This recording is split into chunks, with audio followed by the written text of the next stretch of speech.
Six Corvette that belonged to my father. He bought probably in 1969 and drag raced up until 72 with a Chevrolet 302 with 12-to-1 compression. He ran Piedmont drag strip in Guilford County. He ran it at Rockingham Speedway in Rockingham, North Carolina. He ran it at Farmington, North Carolina drag strip. The car has turned 122 miles an hour in 11 seconds at Rockingham.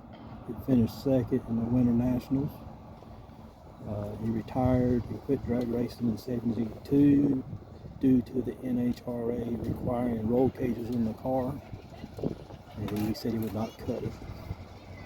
The car is now, I still have the big motor that was in it, but the motor's been replaced in it with the Chevelle 350 300 horsepower motor compared to the 650 to 700 horsepower motor it had in it. And my dad sold this car 30 years ago to a friend of his, and it stayed local, and I could see the car. My dad died 20 years ago. I could always see the car. The car would be like pristine. It would show up at my house.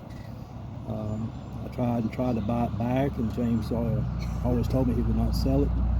And then this past November, he called me up and said he was thinking about selling the Vette. And my heart jumped out of my chest, figuring out what I need to do, because I know if I don't buy it, that car is going to get gone, and that's my childhood. That is me.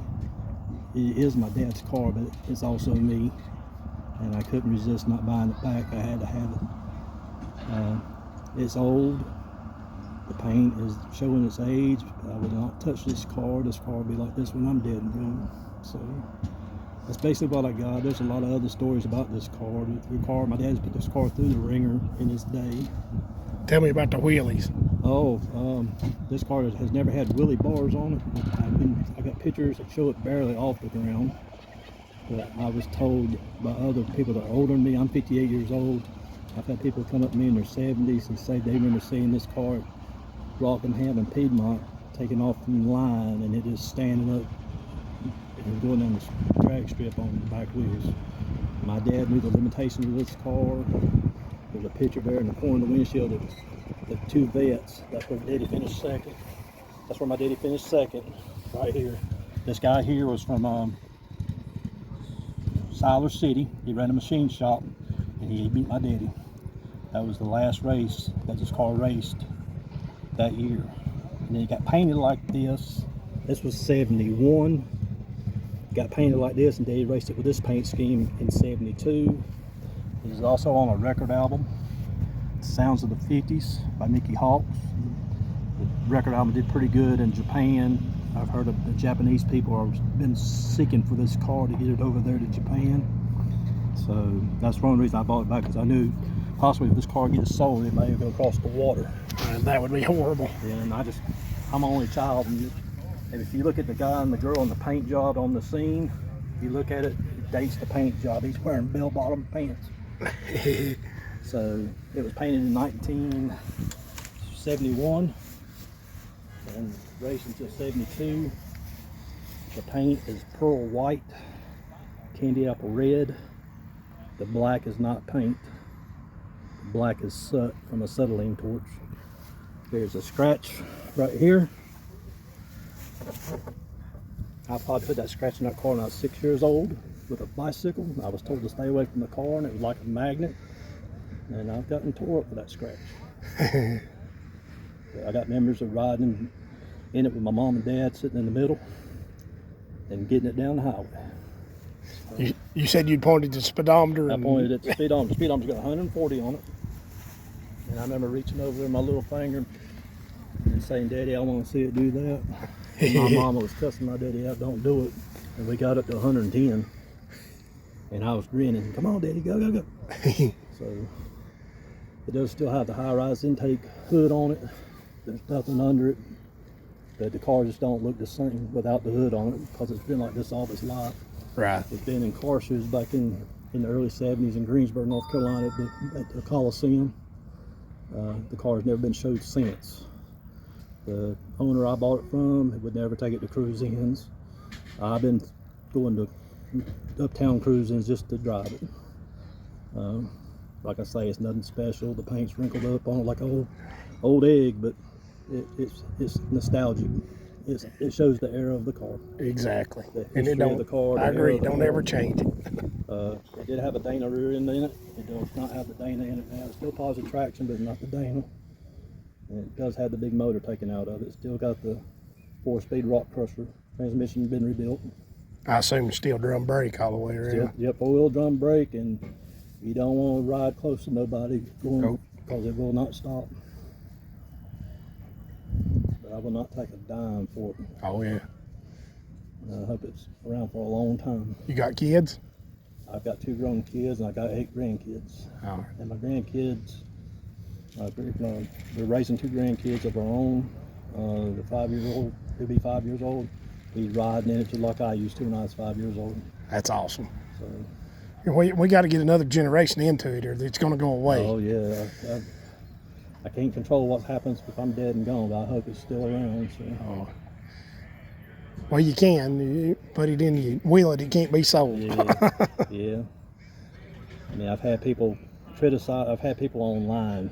You know, the Facebook warriors, whatever, keyboard warriors. I put it on one of the Corvette pages on Facebook, and a lot of people thumbs up, like your car, and I have some gentlemen, people on there who just say, you ruined that car with that paint job, and I'm sorry, well, I ain't the one that painted it. And They got to hear the story. you got to hear the story. They got to understand. The story fits the paint job. I understand these cars look really good red and white. This Oh, car used to yeah. be red and white. Yeah. But I look at it like this. There's plenty of red and white Corvettes. Oh, There's yeah. only one in this country with this paint job on it. Correct. So, Do you know the artist that done the artwork? yes, I have to look up his nickname. I think his last name was Shepard, but they called him Shep out of Winston-Salem, North Carolina. Okay. In the late 60s, early 70s, he was really notable of painting customized vans and Corvettes. Gotcha. Uh, What was your dad's name? My dad's name was Gean Clark out of High Point, North Carolina. And your name? My name is Randy Clark. I live in Lexington, North Carolina now. Like I say, it's my childhood. I always call it my car. You know, it wasn't my car, it was my daddy's, and it was James. Technically, I'm probably the 4th owner of this car. I've heard of the history of this car. I've heard other stories I didn't know about since I've got it of this car. Roy Hill used to Roy Hill drag racing. Okay. James Hall that had it before me said that Roy Hill said, I know that car. And he said, I've seen that car run. I've never seen that car race. And a lot of people do. I've been searching. So has it been run pretty much its entire life as a race car, drag car? No, up till 72. Oh, okay. 72. But I mean before that. Yeah, this car was a drag car from 69 to 72. Okay. And my dad hardly ever drove it anything after that. Yeah. I mean, I hate to say it, and it's a bad thing to do. When I was 16 years old, this car stayed at my mom's house. My mom and dad was divorced. I snuck off in this car and got by with it. And I thought, well, if I can get by with it one time, I can get by with it again. So, At least you didn't wreck it. No, I didn't. I babied it. And then my father found out about it. He kind of ill. He said, "What'd you do?" I said, "You wrecked my car." I said, "Yeah, well, I'm gonna wreck it. I only run at 35 miles an hour." And I got a blessing out because I'd blow it up at 35 miles an hour. Oh, gosh. Because of the big motor. Yeah. Yeah. My childhood. That's awesome. I appreciate you. When he sold telling. this car, I always thought it upset me. I was 27 years old, and he said, "What's wrong with this?" Well, if there's anything you ever owned that I thought would be mine, would be this car. And he told me not to get attached to it. Well, it's hard not to get attached to something when you're 4 years old. Yep, that's so true. But it come back home. James was nice enough to call me back and offer it back to me. And he's got $3. And I said, "Well, about your daughters? What do they think about it?" And he said they don't like it. I said, "Well, that's the way I felt." You know, I told him to tell his daughters anytime they want to see the car, they want to go ride in the car, just to hit me up. It's just as much theirs as it is back to being mine, you know? Yeah. So he took the time to take care of it, so Yeah. let them be a part of it too. Yep. I appreciate That's you awesome. stopping by and Yeah, I doing appreciate that. you. You're Yeah, the first one that's done anything like this. I mean, I do my own pictures on Facebook. right. I mean, if you look around on Facebook, you'll see paint jobs like this on some cars. It'll be that same kind of color, red and white. Oh, and yeah. boxy. They're more boxy lines Yeah. than this one. Yeah, But, I mean, It's funny. It's hard to find somebody to do an airbrush. That was something to do back in the 70s. Oh yeah, it was. Airbrush. I've done some of this with the smoke lately Yeah. on some stuff for an LS motor. Yeah. So But like I say, it's just like the guy that bought it for my dad. He says it's just a car, yeah, and it is. I'm gonna drive it. It's not a trailer queen to me at all. right, I'm gonna drive it, and people can like it or not like it. It's mine. right. They all are just cars, but they become part of us. I don't care what you say. Yeah. I lost a truck that I'd worked real hard on a few years ago, and you know it hurts your feelings when you total one, and you've worked and worked and worked on it. I just know if this gets tore up, there's no replacing it. So I baby it today. I'll get on a little bit. I don't get on nowhere near what my dad would have got on it. Yeah. I get a little squirrely. It got a little squirrely with me one time. And I thought, well, I don't need to do that. I want to keep it. I assume you drove it over here. I drove it over here this morning at 6 o'clock in the morning. Yeah. With the top off, and my ear's a little cold though. Now it's good. Does it have a top? Yes, it's a hard top, painted up with like a T-top in the paint scheme. Just hold on, I'll show you. You got a minute? Sure.